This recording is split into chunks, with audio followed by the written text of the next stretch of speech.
Well, hello, it's Tuesday. I'm Nathan Judo. I'm here with Wolves reporter. It is Mr. Joe Edwards. Joe, how's it going, baby? Not too bad.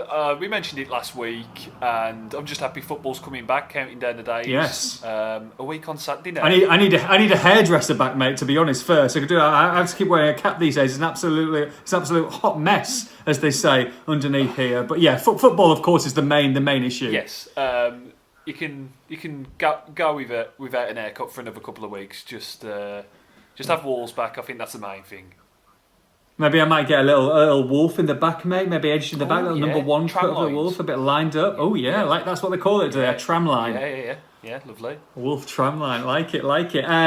Right, so yeah, very close now to that first game at West Ham United. We had a little chat before this, and you've kind of identified a player not only for the West Ham game, but for the remaining 9 games who could be key into having a big say of where Wolves finish this season.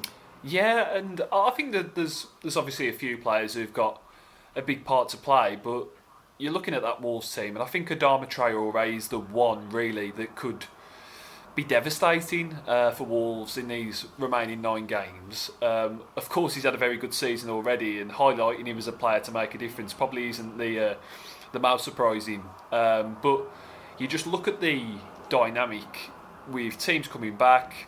Of course, they've done the best preparation that they can. But they are entering the unknown. A few, inevitably, I think, will be heavy-legged. We've seen in the German league there's been players susceptible to muscle injuries, so I think players may be a bit on the wary side. You've got somebody with Adama's speed and strength. If anybody is not quite at 100%, he's going to take advantage. And I know there is perhaps some question marks over Adama's condition in himself. I know he's had these shoulder issues, and such an explosive player, there may be a little bit of risk of there with him. But even if Wolves decide not to play him as a starter for every single game, you've got him coming off the bench against tiring sides. I think he's going to be really key to what Wolves want to do and finishing the season strong. You're looking at that West Ham game coming up, a side that's struggling, it's bottom end of the table, and now some variables will be thrown out the window. But the last thing that they want is Adama Traore running at them. So I think he has a really big part to play, and hopefully he can stand up to the test and take that limelight. Yeah, and look, big wide pitch for him. That's exactly what he wants. And of course, he's got great memories of the London Stadium as well a couple of seasons ago. Yeah, well, that was the highlight, wasn't it, of Traore's first season? Of course, very difficult season for him at first, but has really turned things around. He's chalk and cheese the difference, and he's become a key player, and he will be a key player going forward. I mean, a lot of speculation around him. It's rampant at the minute.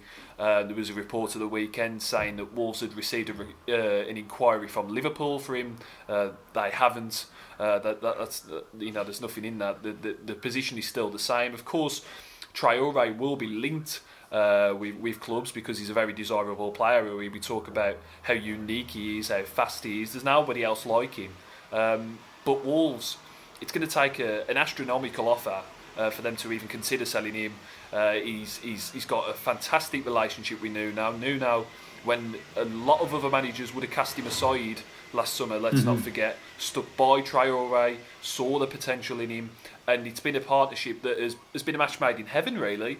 So Wolves and Traore on all fronts aren't going to let go of that easily. He's going to carry on being hopefully a key player for Wolves for this rest of the season, as we say, and beyond that, because I think he's a really good fit for Wolves as well. There's no one else like him at the club, and he complements those other forwards really well. And quickly before we go, despite them being away from home, the fact that it is behind closed doors, West Ham haven't had that experience yet this season, and neither have many clubs in the Premier League. Wolves have at Olympiacos, okay, completely different competition and an environment, but at the same time, it must be a little bit of a help to them that they do know what to expect and they have played in that kind of non-atmosphere. Yeah, it is. I mean, of course, all clubs have been arranging friendlies. Wolves playing one against Forest, perhaps as we speak, it's expected to happen today. Although they will probably be quiet on the scoreline and things like that. Hopefully find out some way, but there you go. It's a lot of clubs have played behind closed doors games, but most of them it's been friendlies. There's now been pressure on it. It's been a training exercise really. And I guess you could say that about that Olympiacos game, but there was something riding on it. It was a competitive game. It was a Europa League fixture, last 16, first leg. So Wolves do have an advantage in that respect. Yes, every team will be getting some elements of behind closed doors before the games officially restart, but Wolves at least have a high-profile game against a good team in Olympiacos, in a foreign country as well, so that's a kind of added element to it. So Wolves know what they're getting into. They've got a good favourable run of fixtures, so of course starting with West Ham, then you've got Bournemouth, then you've got Villa. Those are 3 winnable games to start off with, so hopefully Wolves can get that early footing, regain that momentum they had before the break, and have the strong finish to the season that we all know that they can have. Joe, thanks very much. We've got the podcast later on this week, and of course we'll be hearing from you next week and maybe on Friday as well as a preview to the game the next day as Project Restart begins, and hopefully with 3 points at London Stadium. Joe, thank you very much.